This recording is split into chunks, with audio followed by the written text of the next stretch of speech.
Eto, si Miguel may tanong. Naaksidente po kami noong November 2025 at base sa police report, kasalanan ng driver ng isang company vehicle. Nagkasundo kami sa settlement na sasagutin nila ang medical at damages. Pero hanggang ngayon, pending pa rin daw insurance nila at hindi daw convinced ang insurer na mag-engage sa policy. Malaking abala na po ito dahil kaming mga biktima ang nag-aabono sa lahat. Ano po kaya ang legal na hakbang na pwede namin gawin laban sa kumpanya? Attorney, anong sagot natin kay Miguel po?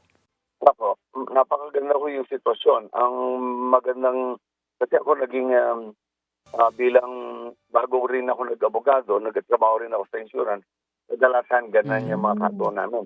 So pinakamagandang gawin ho ni Miguel ay mag-file na lang ng kaso ng reckless imprudence resulting in resulting in physical injuries or damage to, doon po mapipilitan na magbayad ho yung company.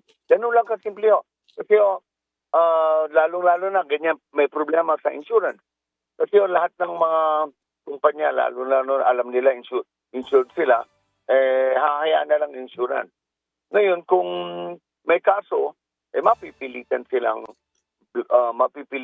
magbayad at ano man yung binayad nila dito kay Miguel dahil doon sa aksidente, i-refund naman ng insurance. So, ganun lang kabilis. So, pinakamaganda ko dyan, mag-file na ng kaso ng reckless imprudence resulting in damage to property or physical injury kung may nasaktan.